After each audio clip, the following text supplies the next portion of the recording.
Hello and welcome everybody. My name is João Federici, the World Cinema Programmer for the Mill Valley Film Festival.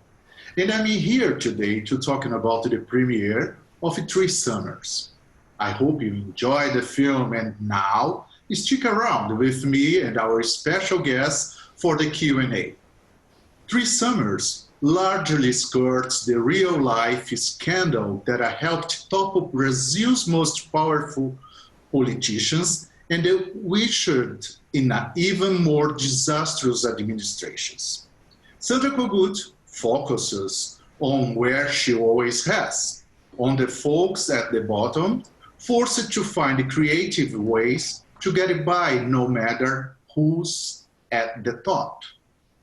And it's an honor for me to have here with us to discuss the film one of the most awarded Brazilian writers and directors, Sandra Kogut. Thank you so much for joining us today and for sharing your film.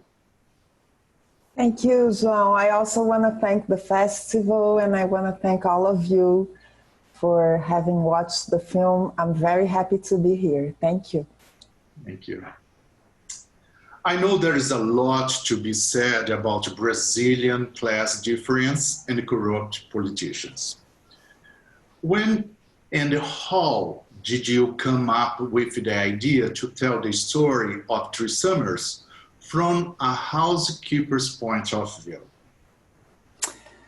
So, Brazil was under very intense political turmoil in those years. Not that it has not stopped, it's still the case. But I really wanted to talk about what was going on at the time, all those scandals, corruption scandals, and the whole country was following the scandals as if it was like a telenovela, soap opera, you know?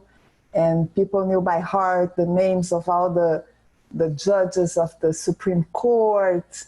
Anyway, it was a very intense moment. I really wanted to talk about a story like this, but I always ask myself, what happens to the people who orbit around these rich and powerful when their lives crumble? I had a sincere curiosity because these people we never saw. We rarely saw. They were, when we did see them, they were in the background, they were like extras, or they were invisible, they were off screen. So I wanted to ask that question. So that's how the project started. That's incredible. And I know also that you work with known actors.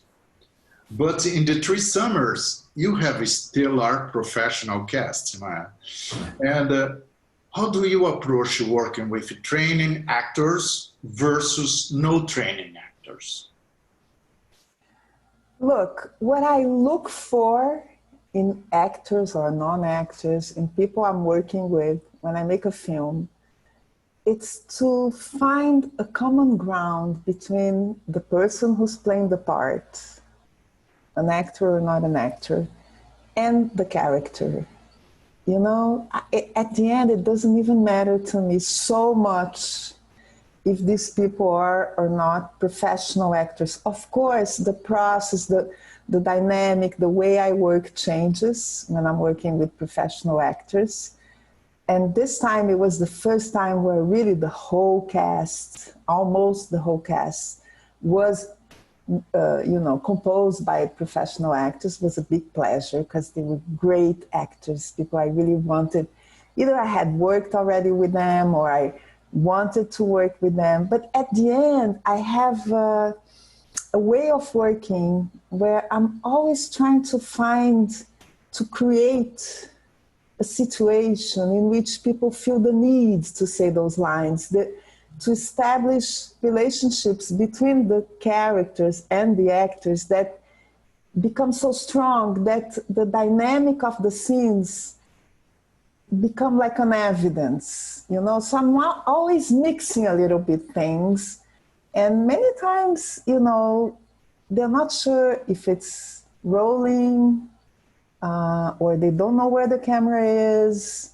because I want to create situations that become stronger than the film.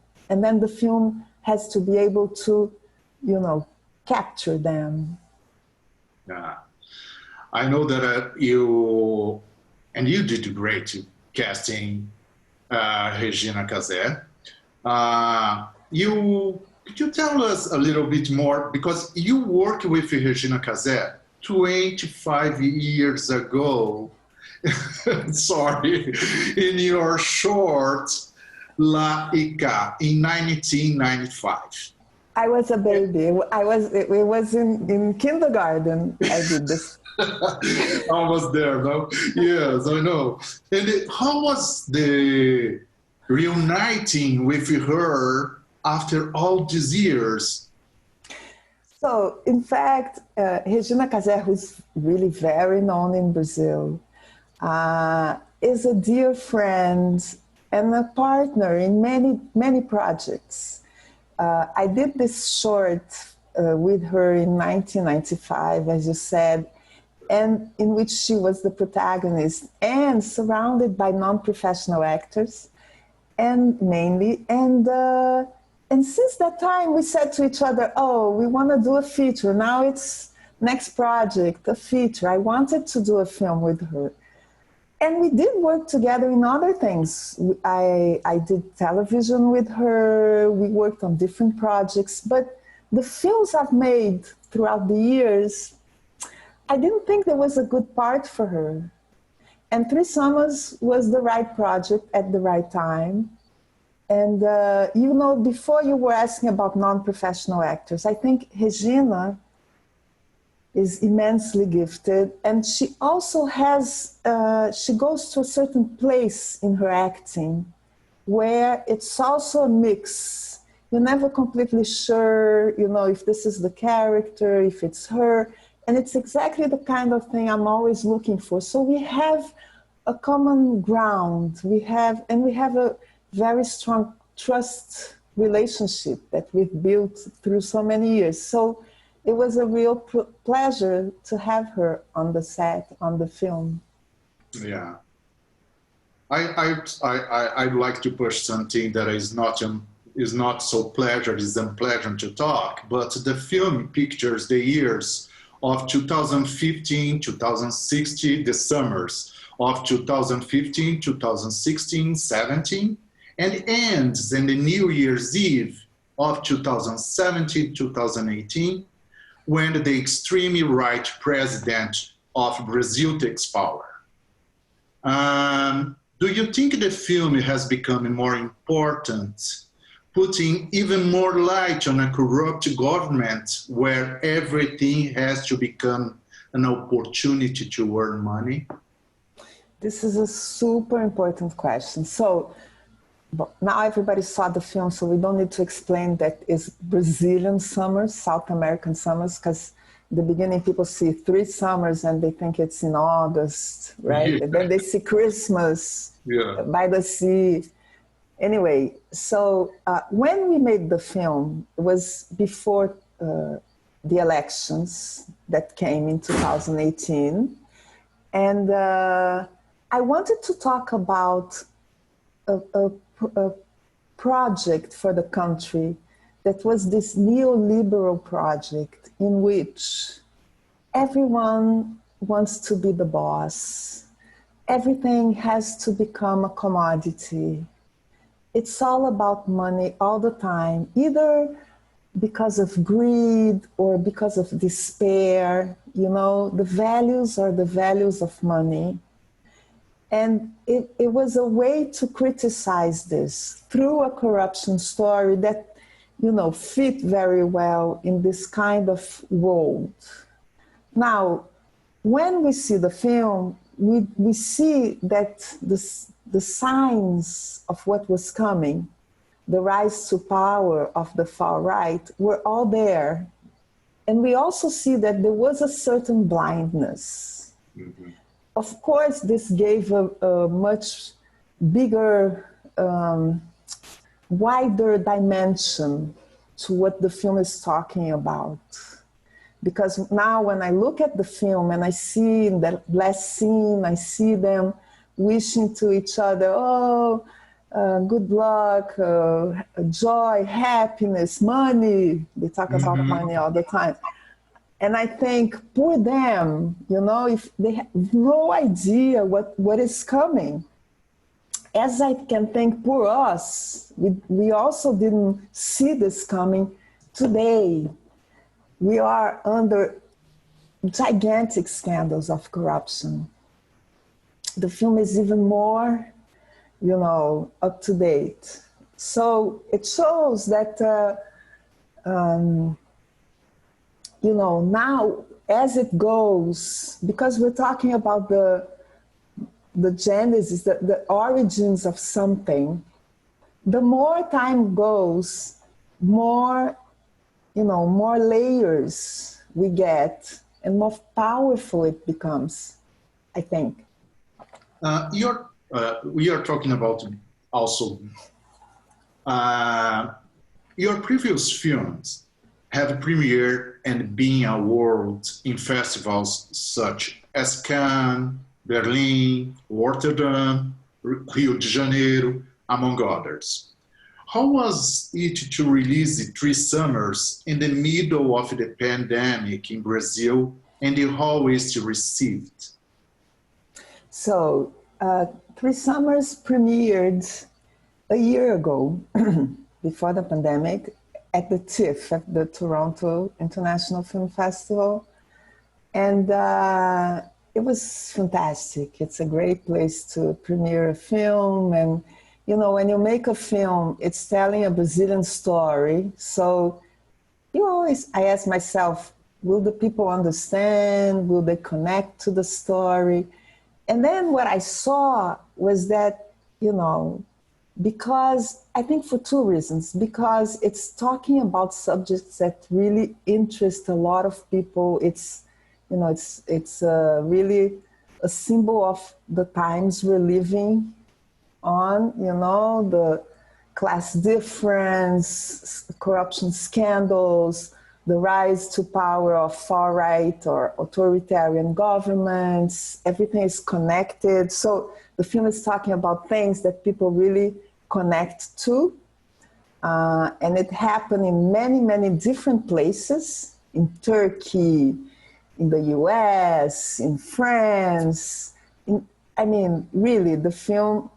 And we were in Cuba, and we were like really busy releasing the film when the pandemic arrived. So sometimes I think this film is going to be like a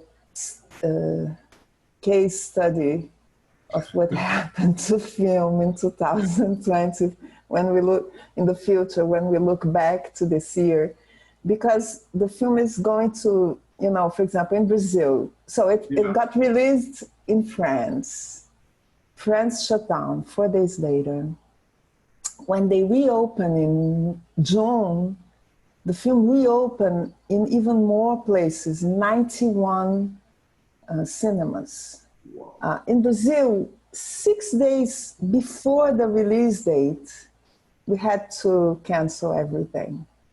And now, right now, we're releasing the film on streaming and drive-ins. In Europe, it keeps being released in the theaters, you know. So the film is going to different places depending on how each country has dealt with the pandemic. And it's giving examples of all kinds of different situations. Now, in Brazil, as you know, maybe, I don't know how much of this the audience knows, but it's a really, really hard time for everybody, not only for people working with culture, but also, you know, environment, education. We really have a far-right government that is destroying everything. It was already the case before the pandemic, but the pandemic made everything even worse. Yeah. So I have to say that I feel very happy to be at a moment like this in Brazil, and have a film and be able to show a film, to share a film, and in whatever platform, whatever way it's possible, but that we can talk about, that, you know, can raise questions, can put a mirror in front of the country. So it's really a very special moment to have the film being released now. Yeah. And you were talking about corruption and extreme right government. We know that both corruption and an extreme right movement, government, bring about not only repression, poverty, censorship, but also moves against education and culture. How has the Brazilian filmmakers, the industry been affected over the past couple of years, and how are filmmakers getting their movies financed and their stories told? Look, one of the first things that happened in this government was the dismantling of the Ministry of Culture. So we don't have a Ministry of Culture, as you know, and then a paralysis of all the mechanisms that existed to fund film in every aspect of the funding, in developing, producing, releasing. So it's a very complicated moment. Now, I come from a generation, and now you're already almost told them my age. I come from a generation, I started to make cinema when cinema in Brazil had ended. It was in the early 90s, and we had at that time, we had another president that just shut down everything. So I've seen Brazilian cinema die, and I've seen Brazilian cinema, start over again, much more powerful, because I've seen what 20 years of public policies have made to Brazilian cinema. So, so far it has not been so easy to dismantle everything, but it is in process. And people are trying to find other ways to keep doing films and making films. I think there's another thing happening with the pandemic and everything it has brought, and it will change this industry in very deep ways that we don't know yet exactly how, but which is also a moment of opportunity, And I also know that, at least in Brazil, I know that cinema won't die, because I've been through this. People always will find a way. It will be hard, it will be painful. It's even funny because the film, 3 Summers, talks about this, talks about what do you do when everything falls apart and you have to be creative and just invent solutions, And it's exactly what we're having to do now. I used to say to them, we all have to become Madás now if we want to survive, because we have to make up solutions that maybe don't exist yet. I don't know. I think we're gonna have to rethink. That's what's already going on, But people, it's very sad to see this happening. Yeah. I think the world are sad to see how Brazil become now. Oh, yeah. Do you think it's coming a doc from you about this moment in Brazil? Because we know that your work moves between fiction and a documentary.